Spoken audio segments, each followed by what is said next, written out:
அனைவருக்கும் வணக்கம். நான் உங்களின் சங்கரேஷ்.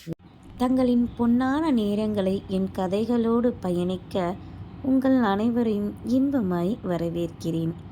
எழுத்து வாசிப்பு இரண்டும் நானே. மாலை நேரம் போல் சங்கரமூர்த்தியை அழைத்துக் கொண்டு அதித்தி தேவாவின் பிளாட்டிற்கு வந்தனர். வந்து வீட்டில் விட்டதும் தனக்கு வேலை இருப்பதாக கூறி மறுபடியும் சென்று விட்டான் தேவகிருஷ்ணன். அதித்தியோ அவளின் தந்தையின் வீட்டில் இருந்தார். தன் தேவா தன்னோடு சண்டையிட்டதில் விழிகள் கலங்க படுக்கையில் படுத்து அழுது கொண்டிருந்தாள். மருத்துவமனையில் தேவாவின் மனமோ அவசரப்பட்டு வார்த்தைகளை விட்டுவிட்டோமே, தன் தந்தையோ அவரின் தந்தையோ எப்படி இருந்தால் என்ன, என்ன செய்தால் என்ன, அவளிடம் தான் அப்படி பேசியிருக்க கூடாது. தனக்காக உண்மையான அன்பை சுமந்தவள் அவள். இப்படியே விட்டால் பின்னாலே பிரச்சனை வரக்கூடும். நாளை ஊருக்கு செல்வதற்கு முன் எப்படியாவது பேசி சரி கட்டி தன் மாமனாரிடம் கூற வேண்டுமென நினைத்துக் கொண்டான் தேவகிருஷ்ணன்.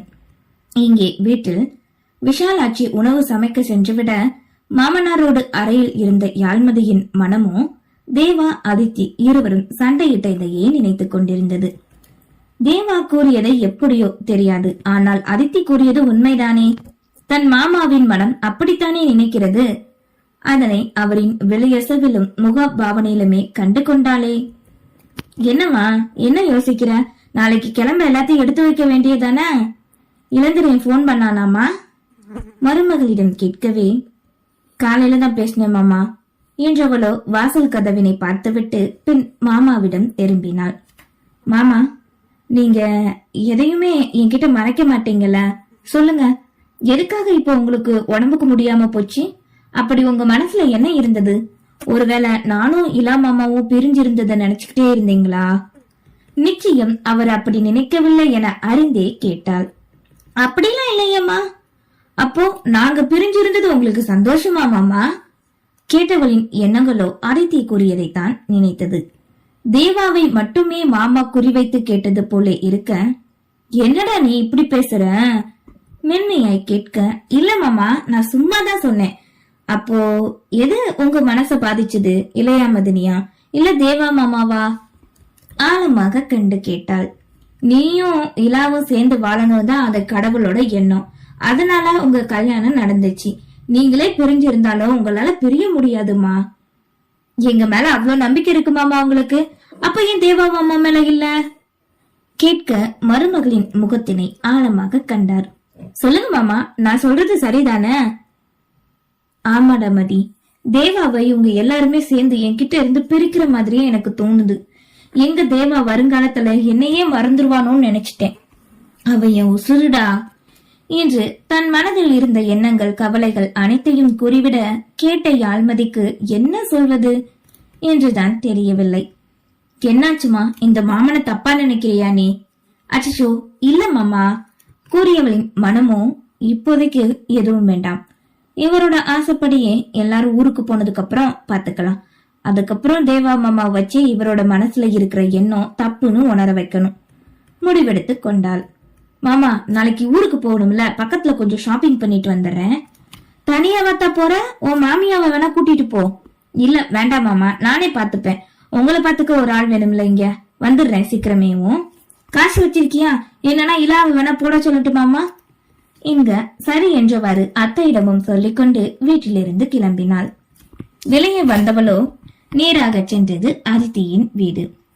அவள் வீட்டில் தான் இருக்கிறாள் என்பதை மருத்துவமனையில் இருக்கும் போதே கண்டு கொண்டாள்.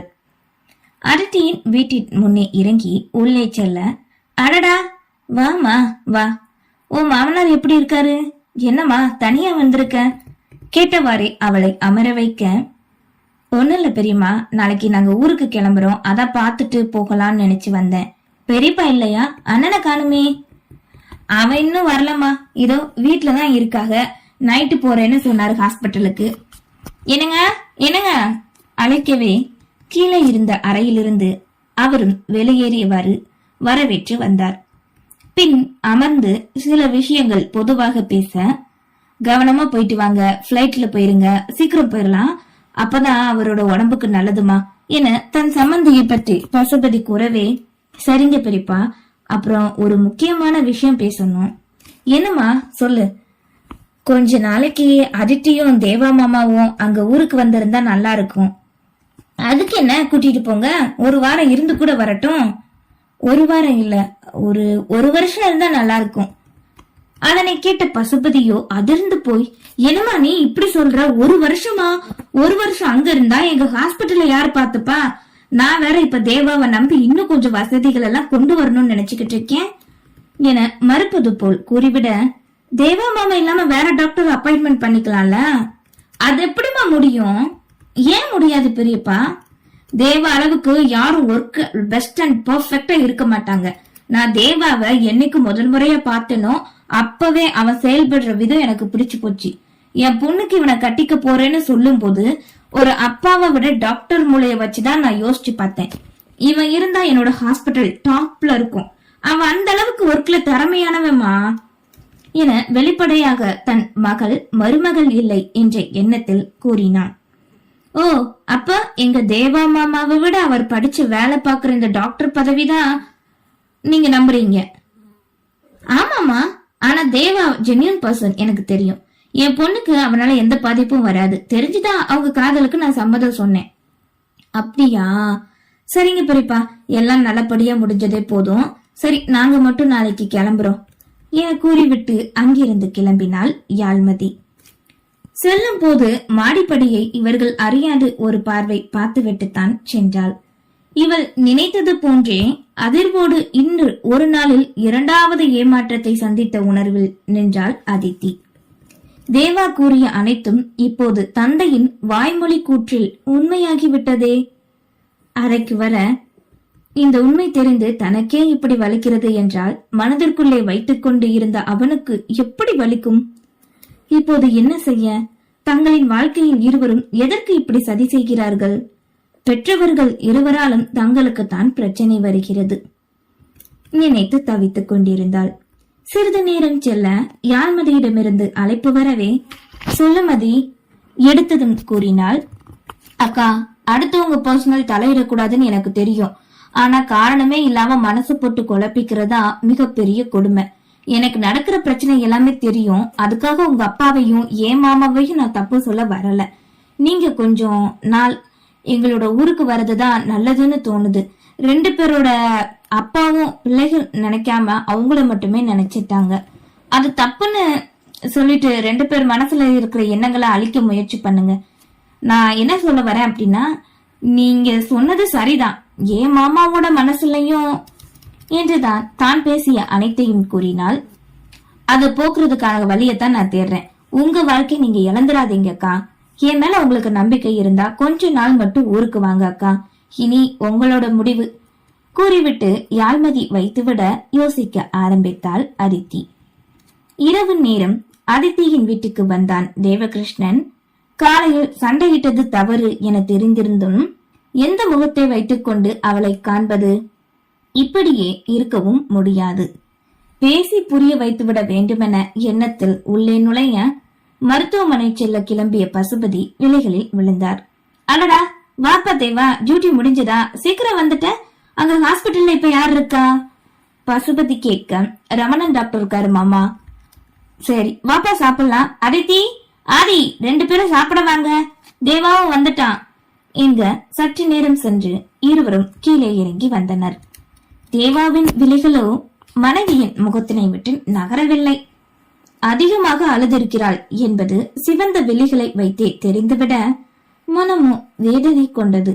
ஆனால் அவளோ அதற்கு மாறாய் அவனை காணாது குடும்பத்தாரோடு மட்டுமே அமர்ந்து பேசி உண்டு கொண்டிருந்தாள். அதன் பின் பசுபதி கிளம்ப நினைக்க, அப்பா, நானும் தேவாவும் நாளைக்கு ஊருக்கு போறோம் என்கவே அதிர்ந்தார் பசுபதி. தடுக்க வர, என்னதான் இருந்தாலும் ஒரு பொண்ணு புகுந்த வீட்டுல இருந்தா தானே மரியாதை. கொஞ்ச நாள் அங்க இருக்கலாம்னு நினைக்கிறேன். வேண்டான்னு சொல்லிடாதீங்கப்பா, நான் முடிவெடுத்துட்டேன். நீங்க நம்ம ஹாஸ்பிட்டலுக்கு இன்னும் கொஞ்சம் டாக்டர்ஸ் அப்பாயின்மெண்ட் பண்ணிருங்க. எமர்ஜென்சி நேரத்துல சொல்லுங்க, நாங்க 2 பேருமே வந்துட்டு போறோம்ப்பா முடிவாய் கூறிவிட்டாள். வா தேவா என்றவாறு கரங்களை பற்றி கொண்டு மாடி ஏறினாள் அதித்தி. என்ன இவ இப்படி சொல்லிட்டு போறா? பசுபதியோ கொதித்து போனார். விடுங்கப்பா, அவ விருப்பப்படி இருக்கட்டும் என ஆதிரனும் தங்கைக்கு சாதகமாக கூறிவிட்டு சென்றான். இரவில் ஏதாவது பேசுவாள் தன் மனைவி என்ற நினைப்பில் தேவகிருஷ்ணன் இருக்க, அவன் பேசுவான் என்ற நினைப்பில் அதித்தி இருக்க, மௌனமோடு கழிந்தது அந்த இரவு. மறுநாள் கூறியது போன்றே பெற்றோர்களிடம் மறுமுறை கூறி அவர்களிடமும் ஆசீர்வாதம் வாங்கிக் கொண்டு கிளம்பினர். பசுபதி விருப்பமில்லை என்பது அவரின் முகத்திலே தெரிய தேவாவுக்குத்தான் என்னவோ போல் ஆனது. தேவாவினை பேசவிடாது இங்கே தங்கியிருந்த பிளாட்டிற்கு அழைத்து வர அவர்களும் அங்கே தயாராக இருக்க அனைவரையும் ஏர்போர்ட் அழைத்து சென்றான் ஆதிரன். மதுரை வரை பிளைட், பின் அங்கே இளந்திரையின் காத்திருக்க, அதன் பின் கார் என்ற முடிவில் பயணத்தை ஆரம்பித்தனர். நினைத்தது போன்றே பிளைட்டில் ஏறி இறங்க விஷாலாட்சி, யாழ்மதி இருவருக்கும் அதுவே முதல் பிளைட் பயணம். பயத்தோடுதான் இருந்தனர். சட்டென கண் நிமிக்கும் நொடியில் கொண்டு வந்து இறக்கிவிட்டனர். பின் இளந்திரையின் காத்திருக்க 2 மணி நேர பயணம். வீடு வந்து சேர்ந்தனர். வீட்டுக்கு வந்து சேர்ந்த நொடி செய்தியோ நீலகண்டனுக்கு சென்றடைந்தது. மொத்த குடும்பத்தோடு சங்கரமூர்த்தி வந்துவிட்டான் என்ற செய்தி உச்சத்தில் கொதிக்க வைக்க, பிரித்தாக வேண்டுமே அந்த குடும்பத்தை, அவனின் குடும்பத்தையே நிலைகுலைக்க வேண்டும் என உறுதி எடுத்துக் கொண்டார். அதேபோல் எதிர்பாராத விதி இங்கேதான் உங்களின் வாழ்க்கை என தேவா, அதித்தி இருவருக்கும் கூறிவிட ஏற்றுக்கொண்டனர். இனி இவர்கள் அனைவரின் வாழ்க்கை பயணம் எப்படி செல்லும்? மனத்தாங்களோடு இருக்கும் பசுபதி, கோபத்தில் கொதிக்கும் நீலகண்டன், சுயநலமாக எண்ணிய சங்கரமூர்த்தி, இவர்களுக்கு இடையில் பிள்ளைகள் நிலை வரப்போகும் அத்தியாயங்களில் காணலாம் என்னவென்று. நன்றி.